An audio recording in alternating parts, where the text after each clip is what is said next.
성도 여러분, 그동안 평안하셨습니까? 여러분 기도해 주신 덕분에 나성의 글랜데일 교회에서 사경회를 잘 마치고 왔습니다. 제가 수요일부터 안식일까지 집회를 하고 일요일 날 왔는데 햇볕 구경을 하고 싶어서 갔더니 폭우가 50년 만에 내렸다고 이야기를 들었습니다. 수, 목, 금 비구경만 시커나다가 왔습니다. 그래서 감기까지 얻어와서 좀 일주일 고생했는데 오늘 이 정도 또 좋아져서 말씀을 전할 수 있게 된 것을 다행이라고 생각합니다. 오늘 말씀의 제목은 영어 표현에 늘 익숙한 표현이기 때문에 This is not a big deal. 무슨 뜻입니까? 그거 별 큰 문제 아니야, 큰일 아니야, 별거 아니야, 그런 의미가 되겠죠. 자, 오늘 본문의 말씀 요한복음 3장 16절은 기독교 대표 성경절입니다. 우리 같이 한번 외워볼까요? 시작.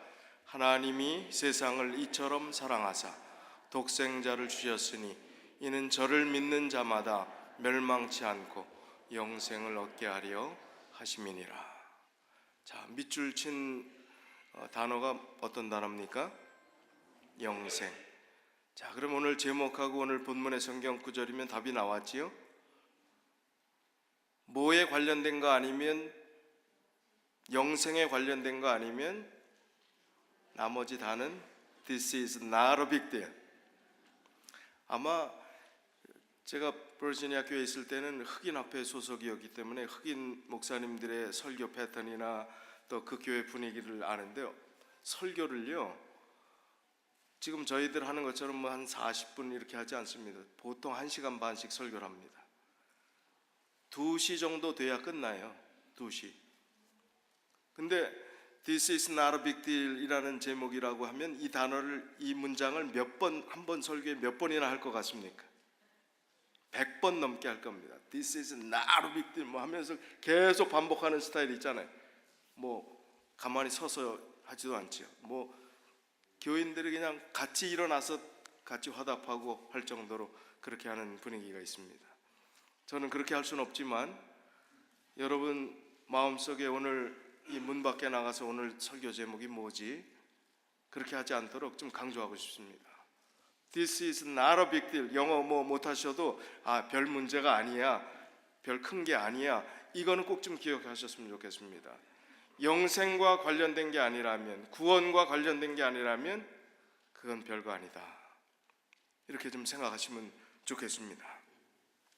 하나님께서 우리를 얼마나 사랑하시면 최고의 선물을 주셨을까? 여러분, 정말 사랑하는 사람들에게는 시시한 선물 줄 수 없지요. 시시한 선물 줄 수 없어요. 가장 좋은 것, 아낌없이 주는 것입니다. 그것이 사랑하는 연인이 될 수 있고 이 부모와 자식 간의 관계가 될 수 있고, 사랑하는 사람들에게는 아낌없이 주는 것입니다. 그렇게 아끼는 분이 자녀를 위해서 아끼지 않는 것 보면 희한하지 않습니까? 뭐 때문에? 사랑 때문에 하나도 안 아까운 거예요. 그렇게 아끼던 분이 그 사랑 때문에 아끼지 않는 것입니다. 하나님은 우리를 너무나 사랑하시기 때문에 독생자 예수 그리스도를 통해서 우리에게 영원히 살 수 있는 가장 귀중한 선물을 주셨습니다. 영생이라는 귀중한 선물을 주셨습니다. 최고의 애정의 대상에게, 그런 사람에게만 최고의 선물을 줄 수 있는 것입니다. 하나님 우리를 너무나 사랑하시기 때문에 영원한 생명을 주셨습니다. 사람이 가질 수 없는 것 아닙니까? 하나님의 알파와 오메가요, 처음이요 나중이라는 것은 처음이 있고 끝이 있다는 얘기입니까? 무한대라는 얘기 아니에요. 하나님의 속성 아닙니까? 인간은 감히 범접할 수 없는 범위 아닙니까? 그러나 그 영혼을, 하나님만이 가질 수 있는 그 영혼을 우리에게 선물로 주시겠다니요. 하나님의 사랑이 얼마나 크시면 영생을 우리에게 주시겠다니요. 독생자까지, 예수 그리스도까지 희생시키면서 우리를 영원히 살게 하시겠다니요. 하나님이 얼마나 우리를 사랑하시는 것입니까? 그 영생, 그것을 우리가 지금 소유한 하나님의 백성이 되었다는 사실은 정말 놀라운 은혜인 것입니다. 시편 로마서 6장 23절에 보면 죄의 삭슨, 뭐예요? 사망이에요. 하나님의 은사는 그리스도 예수 우리 주 안에 있는 영생이니라. 하나님이 주시는 은사, 가장 큰 선물은 바로 예수 우리 주 안에 있는 영생이니라. 이 귀한 선물을 하나님께서 주셨습니다. 시편 133편 1절로 3절의 말씀입니다. 우리는 앞에 형제가 연합하여 동거함이 어찌 그리 선하고 아름다운고, 이 성경절 인용할 때만 이 성경 구절을 잘 쓰고 뒷부분은 잘 안 합니다. 자, 그런데 이 3절에 보니까 밑줄 친 부분에 여호와께서 복을 명하셨나니 곧 뭐라? 영생이라. 하나님의 복이 뭐라고요? 영생이라고요. 하나님이 주실 수 있는 예수 그리스도의 은사가 바로 영생이고, 하나님이 주실 수 있는 복은 바로 영생이라 하는 말씀을 주셨습니다. 이 설교는 지난번 우리가 폭설로 교회를 하지 못했을 때 그 안식일에 드리려고 했던 말씀입니다. 그때 우리의 기도 제목 중에 긴박하고 또 같이 마음을 모아서 기도했던 기도의 제목이 있었지요. 우리 조광진 장로님 아드님이 아주 정말 위급한 상황까지 갈 정도로 힘든 시간을 보냈었습니다. 그때 이 설교 제목을 갖게 된 이유는 그 기도를 하면서 그 마음을 가지면서 제가 이 설교 제목을 정하게 되었습니다. 비록 위급하고 어려운 상황일지라도 하나님께서 이 국면을 바꿔주실 것을 믿고 기도하는 시간들을 가졌습니다. 그 결과로 하나님께서 우리에게 귀한 응답을 주셨습니다. 그러나 중요한 것은 그런 어려움을 통해서 예수 그리스도를 인격적으로 우리 조성훈 형제가 예수 그리스도를 재발견할 수 있다면, 다시 인격적으로 그리스도를 만날 수 있다면 그 아픈 것이 무슨 문제가 되겠는가? 혹시 죄송합니다만 거기서 예수 그리스도를 발견하고 더 살지 못한다 한들 우리에게 손해볼 것이 있는가? 인간적으로 너무 애달픈 일이긴 하지만 영생이라는 것을 비교해서 봤을 때는 그거는 정말 남는 장사 아닙니까? 오늘 우리에게 주어진 이 영생이라는 것이 얼마나 소중하고 귀중한 것인가를 우리가 정말 얼만큼 느끼고 살아가느냐 생각을 해보면서, 급박하고 어려운 일이 있을 때는 생명의 소중함이 얼마나 귀한 것인지, 또 믿는 것이 얼마나 소중한 것인지, 영생이라는 것이 얼마나 중요한 것인지 정말 가슴에 팍팍 와닿습니다. 그런데 우리가 평범하게 일상의 바쁜 일과와 일상의 삶을 보내면서 하나님 믿는 그 믿음이 어디 간 것은 아니지만 그렇게 살다 보면 하나님이 주신 이 영생의 소중함이, 하나님의 사랑이 얼마나 큰 것인지를 간과하고 지날 때가 많습니다. 잊어버릴 때가 많습니다. 하나님이 나를 이렇게 사랑해 주셔서 이렇게 베풀어 주신 그 큰 구원이 얼마나 값진 것이라는 사실들을 급박한 상황이 됐을 때 내가 깨달았을 때 그 마음가짐들이 매일 매순간에 우리 자각되고 또 잊지 않고 또 그런 마음의 느낌대로 살아가게 된다면 우리의 믿음의 삶이 얼마나 풍요로울까, 그런 생각을 해보았습니다. 교회 증언 4권 67쪽에는 영생을 얻는 사업은 모든 세속적인 중요함보다 우위를 차지한다. 영생을 얻는 이 영적 일들은, 영적 사업은 이 세상의 어떠한 것보다도 중요하고 어떠한 것보다 우선순위라 하는 것입니다. 이론은 다 알잖아요. 우리가 많이 들어보셨잖아요. 교회에서 늘 하는 이야기 그렇지 않습니까? 하나님이 우선순위가 돼야 되고 우리 믿음의 자리가 우선순위가 돼야 되고 늘 그렇게 이야기하지만 정말 그런가? 정말 그렇게 돼야 되는 것 아니겠습니까? 그렇게 다시 우리가 교통정리를 해야 되지 않겠습니까? 우리의 삶의 우선순위를 다시 정리해야 되지 않겠습니까? 이 천국의 가치가 얼마나 소중한 것인가 성경은 곳곳에서 여러 가지 비유를 통해서 우리에게 깨우쳐주기 위해서 노력합니다. 밭에 감추인 보화에 대한 이야기가 나오지요. 마태복음 13장 44절입니다. 천국은 마치 밭에 감추인 보화와 같으니 사람이 이를 발견한 후 숨겨두고 기뻐하여 돌아가서 자기의 소유를 다 팔아 그 밭을 샀느니라. 성경을 읽으면 교훈의 본문에 딱 집중하시면 좋겠어요. 어떤 분은 야 그거 불법 아니야? 그거 다 알고 아주 얌체의 짓 했네. 그게 바른 신앙인의 자세인가? 그거 알았으면 돌려주고 사지 말았어야지. 이런 생각 좀 하지 마시고 이 본문에 집중하시면 좋겠어요. 천국의 중요한 가치를 더 집중하시면 좋겠어요. 실물교훈 106쪽에서 107쪽에 보니까 이 내용들을 이렇게 설명을 했습니다. 구주께서는 사람들이 재물 얻는 일에 몰두되어 영원한 실제들을 보지 못하는 것을 보셨다. 그는 이러한 패단을 교정하는 일에 착수하셨다. 그는 사람의 심령을 마비시키는 미혹을 깨뜨리고자 하셨다. 그는 소리를 높여 사람이 만일 온 천하를 얻고도 제 목숨을 잃으면 무엇이 유익하리요? 사람이 무엇을 주고 제 목숨을 바꾸겠느냐고 외치셨다. 그는 타락한 인류 앞에 저희가 보지 못하는 더욱 고상한 세계를 제시하시고 그것으로 영원한 실제를 보게 하고자 하셨다. 그분은 그들을 하나님의 무한한 영광이 흘러나오는 영원한 나라의 문턱까지 이끌고 가셔서 그들에게 거기 있는 보화를 보여주셨다. 이 보화의 가치는 금이나 은으로 비교할 수 없고 이 세상 광산에서 캐내는 어떠한 보화와도 비교할 수 없는 것이다.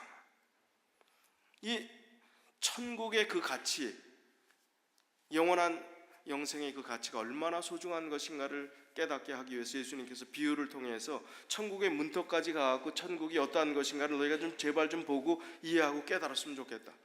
그런 마음으로 비유를 통해서 이 밭에 감추인 보화의 말씀들을 하셨다는 것입니다. 또 다른 천국에 대한 비유는 값진 진주의 비유입니다. 이어져 나오는 그 비유가 마태복음 13장 45절 46절이죠. 또 천국은 마치 좋은 진주를 구하는 장사와 같으니 극히 값진 진주 하나를 만나매 가서 자기의 소유를 다 팔아 그 진주를 샀느니라. 진주가 그 진주가 얼마나 소중하면 모든 것을 다 팔아도 그걸 얻을 만한 가치가 있다고 생각했을 거예요. 천국은 그렇다는 것입니다. 이 세상 모든 것 다 팔아도, 모든 것 다 희생해도, 모든 것 하나도 갖지 않아도, 다 실패해도 천국 하나만 내가 소유할 수 있으면 그거는 인생의 가장 귀중한 성공을 이룬 사람임을 이 비유를 통해서 우리에게 설명하고자 하시는 것입니다. 실물교훈 117쪽에 우리는 우리의 노력으로 구원을 얻을 수 없으나 그것을 얻기 위하여 이 세상의 모든 것을 버릴 만큼 깊은 관심과 백절불굴의 정신을 가져야 한다. 구원은 행위로 되는 것이 아닙니다. 분명히 하지요. 그러나 구원을 하나님께 주시는 선물이지만 그 구원받은 하나님의 백성들은 이 세상의 그 가치 때문에 정말 이 세상의 모든 것을 다 희생하고 다 포기한다 할지라도 다 버릴 만큼 거기에 애정을 쏟아대고 백절불굴의 용기와 정신을 가지고 그 믿음의 삶에 우리가 정진해야 됨을 강조하는 말씀인 것입니다. 자, 영생은 성경에 뭐라고 이야기를 합니까? 영생, 영원히 사는 것이다 라고 우리가 알고 있지만 성경은 영생을 어떻게 표현하고 있습니까? 어떻게 정의를 하고 있습니까? 요한복음 17장 1절로 3절에 보면 첫 번째 영생은 아는 것이라고 했습니다. 예수께서 이 말씀을 하시고 눈을 들어 하늘을 우러러 가라사대 아버지여 때가 이르러 싸우니 아들을 영화롭게 하사 아들로 아버지를 영화롭게 하게 하옵소서. 아버지께서 아들에게 주신 모든 자에게 영생을 주게 하시려고 만민을 다스리는 권세를 아들에게 주셨음이로소이다. 영생은 곧 유일하신 참 하나님과 그의 보내신 자 예수 그리스도를 아는 것이니이다. 영생은 아는 것이라고 그랬어요. 누구를요? 참 하나님과 그의 보내신 자 예수 그리스도를 아는 것이라고 했습니다. 자, 우리의 신앙의 연한이 얼마나 되는지는 중요하지 않습니다. 중요한 것은 예수 그리스도를 내가 얼마나 아느냐 하는 것입니다. 예수 그리스도의 삶을 내가 얼마나 아느냐 하는 것입니다. 알 때 알지 못하던 행동이 바뀌게 됩니다. 예수 그리스도를 알 때 예수님처럼 정말 겸손하고 예수님처럼 희생하고 사람을 살리기 위한 그의 무화적인 희생의 그 삶에 우리도 동참할 수 있게 되는 것입니다. 그 아는 것. 그 다음에 이 영생은 듣고 믿는 것이라고 했습니다. 요한복음 5장 24절에 보니까 내가 진실로 너희에게 이르노니 내 말을 듣고 또 나 보내신 이를 믿는 자는 영생을 얻었고 심판에 이르지 아니하나니 사망에서 생명으로 옮겼느니라. 내 말을 듣고 또 나 보내신 이를 믿는 자. 듣고 믿는 것, 아는 것, 듣고 믿는 것이 영생이다. 그 다음에 세 번째는 이 영생은 나중에 우리가 죽은 이후에 부활해서 예수님 재림하실 때 그때 이루어질 영원히 이어질 영생이 그게 그때 얻을 수 있는 것이 영생인가? 성경 그렇게 이야기하지 않습니다. 영생은 언제부터 시작되는지 요한복음 5장 24절에 내가 진실로 너희에게 이르노니 내 말을 듣고 또 나 보내시는 이를 믿는 자는 영생을 얻었고, 같은 성경절이지만 지금 여기서 강조하는 건 영생을 얻었고는 미래입니까? 지금 얻었다는 것입니까? 완료형입니다. 완료형. 과거 완료형입니다. 얻었다는 것은 지금 예수 그리스도를 내 마음에 진심으로 받아들이고 영접하고 회개하고 침례받고 하나님의 자녀가 된 순간 그 영생은 시작되는 것입니다. 이어지는 것입니다. 어디 단절됐다가 나중에 그때 가서 얻어지는 것이 아니라 지금 영생을 얻었다는 거예요. 심판에 이르지 않는다는 것입니다. 사망에서 생명으로 옮겨진 자이기 때문에 육신의 죽음이 눈앞에 와도 그거는 죽음이 더 이상 아니라는 것입니다. 영원히 살 수 있는 생명을 하나님께서 주셨다. 이 영생을 얻었고라는 단어를 우리 본교 성경 주석에는 이렇게 주석을 하고 있습니다. 이 선언은 다가올 영생의 약속 이상을 뜻하며 신자가 자기의 생명을 공유한 주님과 연합될 때에 현재 이곳에서도 그는 질적인 측면에서 영원한 삶을 시작할 수 있다는 보증이다. 이미 영생을 얻었고라는 것은 영생을 얻은 사람답게 질적인 그런 영원한 행복한 삶을 누릴 수 있다는 것입니다. 하나님이 주신 이 영생의 가치를 우리가 그 소중함을 정말 안다면 우리가 좀 달라질 수 있지 않겠습니까? 그 가치가 정말 마음에 깊이 와닿지 않았기 때문에 우리의 연약함들이 좀 있지 않았겠습니까? 우리는 완벽한 사람, 완전한 사람을 추구하는 것이 아닙니다. 늘 연약할 수밖에 없습니다. 또 실패할 수밖에 없습니다. 실수할 수밖에 없습니다. 그래서 우리의 연약함을 친히 담당하신 예수 그리스도가 우리에게 절대적으로 필요함을 제가 말씀을 드렸지 않습니까? 그러나 이 영생의 소중함조차 우리의 관심거리가 아닌 너무나 하나님께서 베푸신 그 영원한 생명에 대한 것은 제쳐두고 우리가 빅딜이라고 여기는 다른 것에 정말 많은 시간과 재정과 또 많은 애정을 기울이고 살았던 우리 자신의 모습들을 다시 한번 돌아보자는 것입니다. 그리고 정리하자는 것입니다. 교통 정리를 해서 우선순위를 바로 잡자는 것입니다.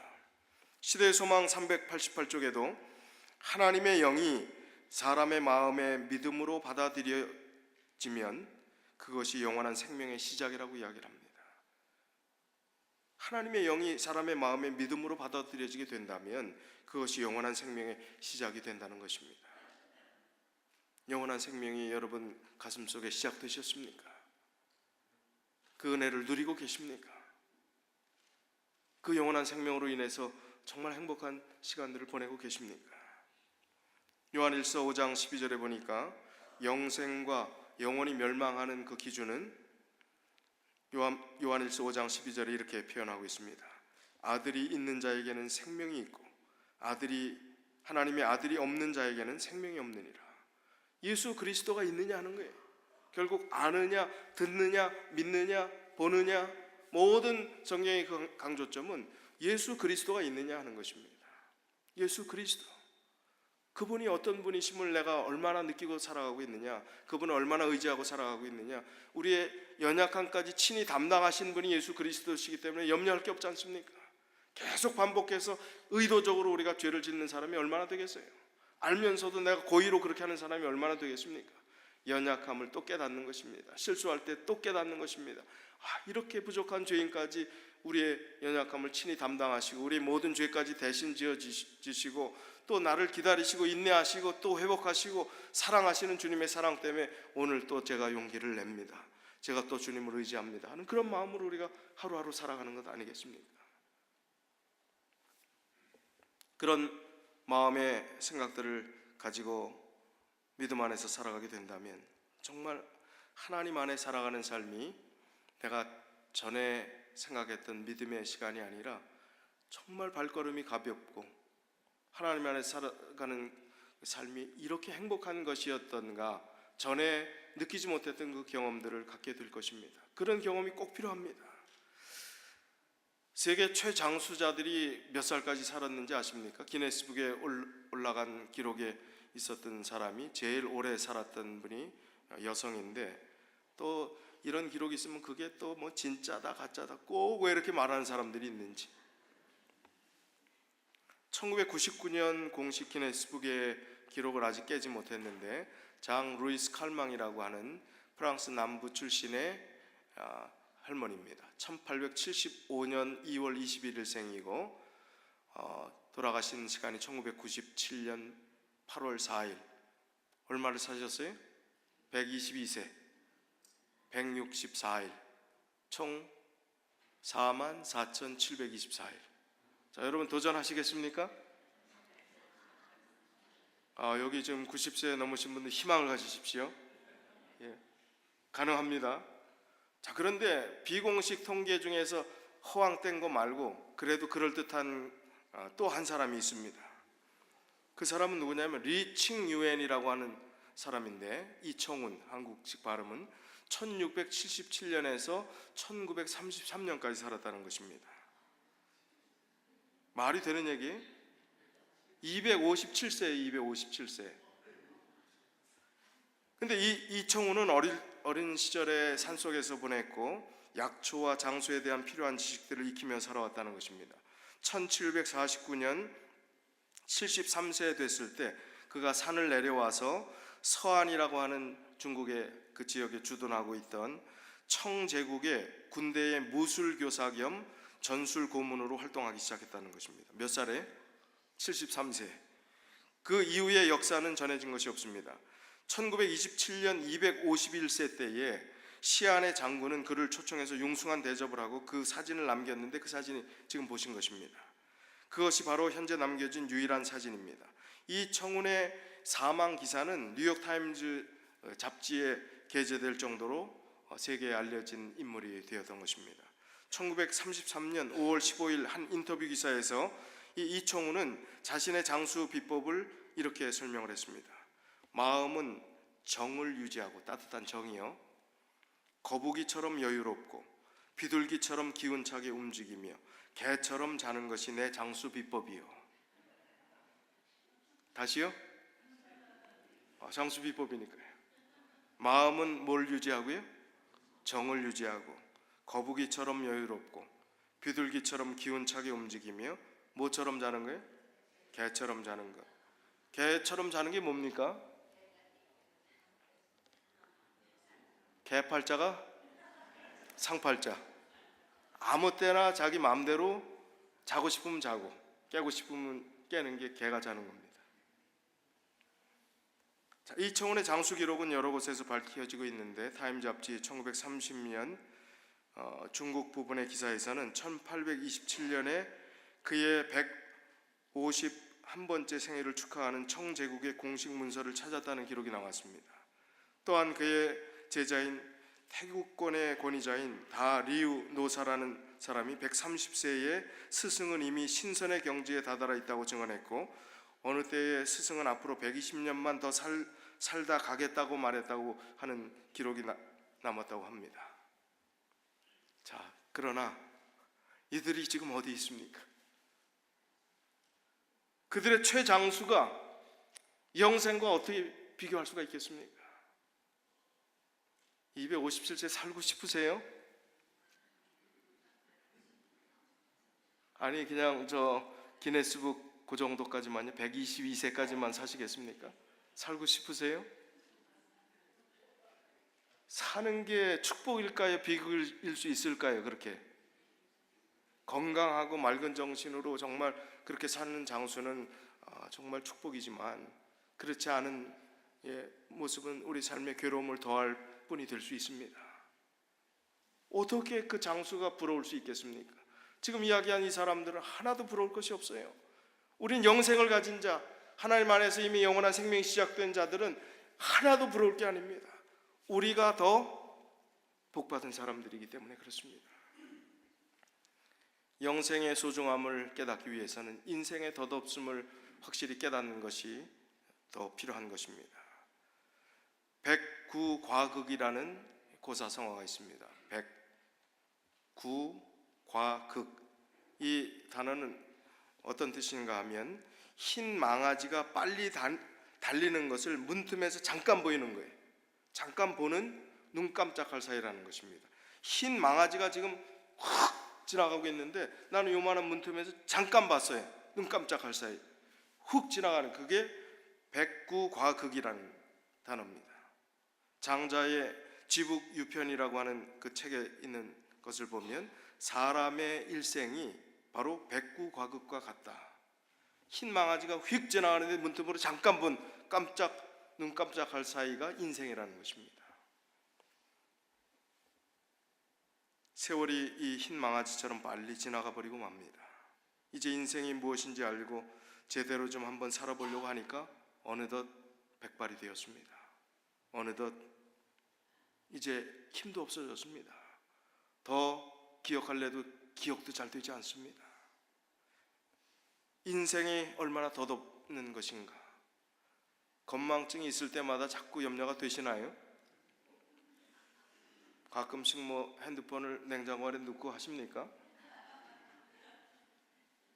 아이, 왜 이러지? 치매 또 염려가 되십니까? 인생은 참 덧없는 것입니다. 그 또렷했던 기억, 옛날 그냥 전화번호를 다 수백 개를 외웠는데, 다 그랬는데 지금 그 반가웠던 사람 오랜만에 만나면 이름이 가물가물해요? 분명히 아는데. 그러니까 이제 목사 중에서 아주 또 능글능글한 목사는 제자들, 특히 신학 교수들은 제자들 오랜만에 만났을 때 얼굴은 기억하고 하는데 이름 기억 못 하잖아요. 그러니까 자네는 이름을 한자로 뭘로 쓰는가? 이름 잊어버렸으면 잊어버렸다고 그러지 뭘 또 한자로 뭘로 쓰냐고 그래. 그럼 저 같은 경우에 흥할 흥자에 주석 석자를 씁니다. 아이고, 흥석군, 참 반갑군. 덧없는 것입니다. 잊어버리니까 자꾸 망각하니까요.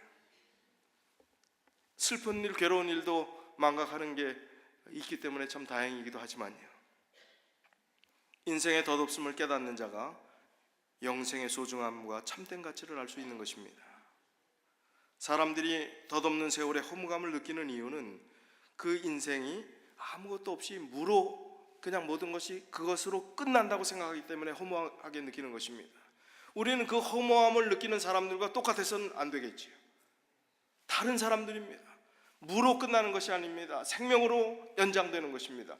영원한 영생으로 이어질 삶을 살아가는 우리들이 어떻게 허무하게 끝나는 인생, 사람들이 괴로워하고 허무해하고 한탄하며 인생에 대해서 정말 비관하는 그 마음들을 우리가 동일한 흉내를 내면서 살 수 있겠습니까? 아무리 어렵고 힘들어도, 아무리 고통스러운 순간이 있다 할지라도 우리의 시간이 그것이 무로 끝나는, 아무것도 아닌 것으로 끝나는 끝이 아니기 때문에 우리는 거기서 딛고 일어설 수가 있는 것입니다. 나 혼자 일어서라고요? 아니요. 예수 그리스도께서 친히 담당해 주시겠다고요. 우리 연약함을 친히 담당해 주시겠다고요. 그래서 일어설 이유가 분명히 있는 것입니다. 하나님 없는 세상은 허무할 수밖에 없는 것입니다.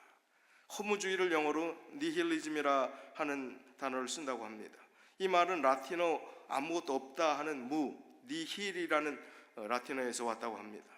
그러니까 모든 것이 있는 것 같으나 없는 것이라는 이 그리스의 소피스트들이, 이 철학자들이 주장했던 그것에서부터 이 사조들이 시작된 것입니다. 하나님 없는 세상은 당연히 허무할 수밖에 없지요.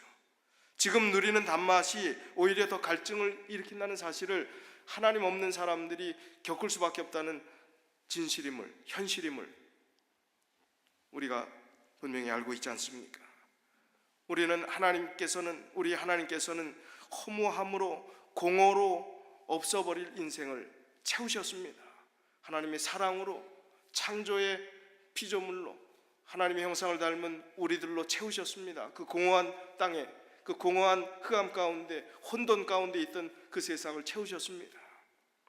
그리고 우리를 사랑해 주셔서 가장 귀중한 선물 영생을 주시면서 예수 그리스도의 십자가의 피로 우리를 구원해 주신 놀라운 하나님의 은혜를 우리에게 베풀어 주셨다는 사실입니다.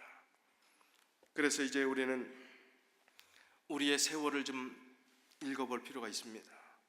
나의 삶의 시간들에 대해서 점검해 볼 필요가 있습니다. 고린도전서 7장 29절로 31절에 보니까 사도 바울이 이 세월을 읽으면서 중요한 교훈을 남겼습니다.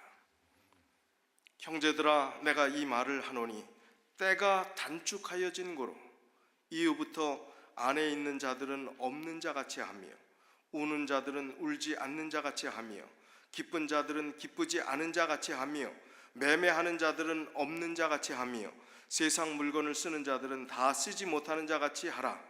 이 세상의 형적은 지나갔음이니라. 자, 쉬운 말로 좀 다시 번역된 성경 말씀을 드리겠습니다.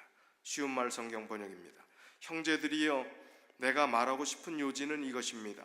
주께서 다시 오실 때가 얼마 남지 않았으니 이제부터 아내가 있는 사람도 아내가 없는 사람처럼 살아가고, 슬픔에 잠겨 있는 사람은 슬프지 않은 사람처럼 살아가며, 행복에 겨운 사람은 행복하지 않은 사람처럼 살아가고, 물건을 사들인 사람은 그 물건이 없는 사람처럼 살아가며, 세상 것들을 사용하는 사람은 그것들을 다 사용하지 못하는 사람처럼 살아가도록 하십시오. 지금 우리가 눈으로 보는 이 세상의 모습은 곧 지나가 버릴 것이기 때문입니다. 자, 여러분, 현실 생활을 도피하라는 얘기입니까? 아내가 있는데 아내가 없는 것처럼 이제부터 하시겠어요? 물건 어제 내가 새 거 사왔는데 그거 열어보지도 않겠습니까? 그 얘기가 아니잖아요. 우선순위가 다른 거에 집중하던 그 모든 것에서부터 너희의 시야를 어디로? 하나님께로. 지금 우리가 눈으로 보는 이 세상은, 그 모습은 곧 지나가 버릴 것이기 때문입니다. 그래서 영원히 남을 것에 집중하라 하는 말씀을 주시는 것입니다. 시편 90편 9절, 우리의 모든 날이 주의 분노 중에 지나가며 우리의 평생이 일시간에 다하였나이다. 우리의 모든 날이 휙,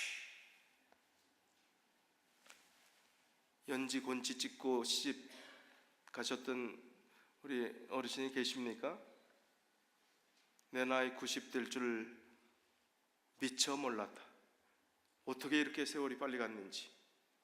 세월이 참 더디게 안 갔다고 생각하시는 분 계세요 혹시? 나 세월 안 가서 너무 힘들었어. 지겨워서 혼났어. 그런 분 계십니까? 일시간이라고 하는 단어는 히브리어 헤게라는 단어를 썼는데, 속삭임, 신음, 하고 신음 한 번 했는데 지나갔다는 거예요. 인생이 고통의 신음조차, 긴 신음조차 내지 못하는 그 사이에 인생이 지나갔다는 것입니다. 인생의 그 빠름이 산들바람 같고 생각은 금방 왔다가 곧 사라진다. 인생은 얼마나 험한 것인가.